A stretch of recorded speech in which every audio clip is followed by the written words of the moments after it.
Morning. War clouds over Iraq and tensions on the Korean Peninsula. As more U.S. troops head toward the Persian Gulf, the U.S. is also sending 24 long-range bombers to Guam to be in easy range of North Korea. Arizona Republican Senator John McCain is a member of the Armed Services Committee. Senator McCain, good morning. Good morning, Katie. As you well know, North Korea has become increasingly belligerent in recent years. North Korean MiGs surrounding the U.S. reconnaissance plane, reportedly starting up its nuclear reactor, shooting a test missile into the Sea of Japan. What are the ramifications for U.S. security if this kind of behavior continues, Senator? I think it's very serious. I think we need to do everything we can to from diplomatic, economic, and other measures to try and dissuade North Korea from their present course, and don't rule out any option. Clearly, the lesson here is don't allow Iraq to reach the capability level North Korea has attained. Otherwise, you have a far more complicated challenge than you have presently. If the United States is truly concerned about the direction North Korea is going in, why not have direct negotiations between U.S. and North Korean officials? Well, I think that it's a scenario that should be explored, but I would also point out we've had many direct negotiations with North Korean officials, including a visit to Pyongyang from our Secretary of State, while the North Koreans were proceeding with their development of nuclear weapons. I also would prevail on China to make sure they know it's in their interest not to have a nuclear capable North Korea. I would offer assistance to Japan to develop their nuclear capability if necessary, and I would go to the United Nations for sanctions because North Korea is clearly in violation of the Non-Proliferation Treaty. The president has said that he might turn to military options to prevent North Korea from making nuclear weapons if diplomacy doesn't work. But do you believe, Senator, diplomacy has truly been given a chance? In other words, are there other things that the United States itself could do diplomatically to basically cool down this situation? Well, I don't know if it would cool it down. I would hope that it would, but economic sanctions against North Korea because they are in violation of the treaty, talking to the Chinese, making it very clear that a nuclear-armed North Korea is a great danger to the world, because one thing they have proved is that they will at least they will sell whatever weapons they have or missiles to willing buyers, and that is a danger, a serious danger and a threat. Meanwhile, 24 long-range bombers will be sent to Guam within striking distance of North Korea. As a former military man, can you explain a military scenario in which those bombers might be used against North Korea?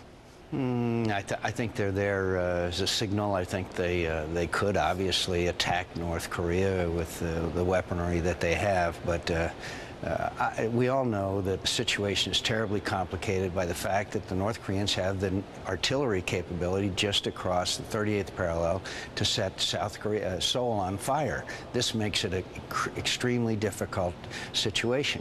We are running out of options, and we should have addressed this issue a long time ago. This is the greatest failure of the Clinton administration's foreign policy, because they're the ones that made the agreement while we've given $1 billion of food and oil to the North Korean government while they've starved 2 million of their people to death and kept 200,000 of them in a gulag reminiscent of Joe Stalin. This is a serious situation. If I have a criticism of the Bush administration, they have tried to shunt this situation aside and have not addressed it forthrightly. Well, I was going to ask you if the United States has been making a mistake focusing so much attention on Iraq when clearly North Korea seems to be taking advantage of the United States' preoccupation with that country. Yes, they have, and disturbingly, apparently South Korea and perhaps even Japan and other countries in the region are acquiescing to the presence of a nuclear-armed North Korea with missiles and the capability to deliver them against the United States of America. That's a serious situation, as I said, given the North Koreans' track record of selling whatever they have to other nations such as Libya, Syria, Yemen, etc. Meanwhile, do you, Senator, feel comfortable with an impending U.S.-led invasion of Iraq, given the circumstances and what's going on internationally and with the United Nations? I believe that Saddam Hussein's deception, delay, have run out the string. They're now in violation of 18 Security Council resolutions.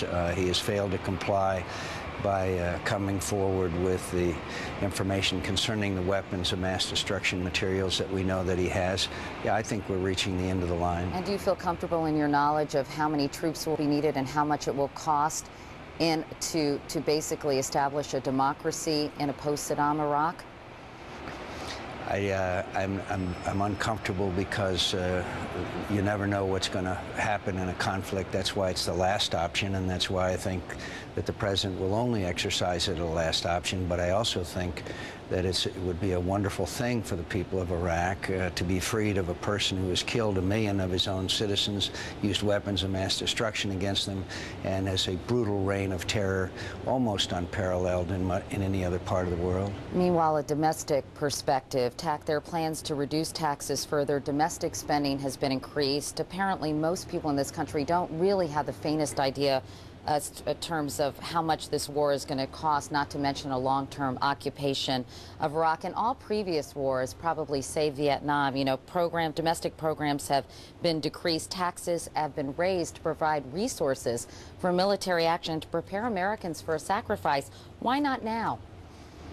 That's a good question. I believe that we need to examine all the costs of the war, the burgeoning deficits that we're already accumulating, and whether another tax cut is necessary. If so, under what circumstances, particularly during conflict. It probably would, in my view, would be questionable whether it's appropriate or not.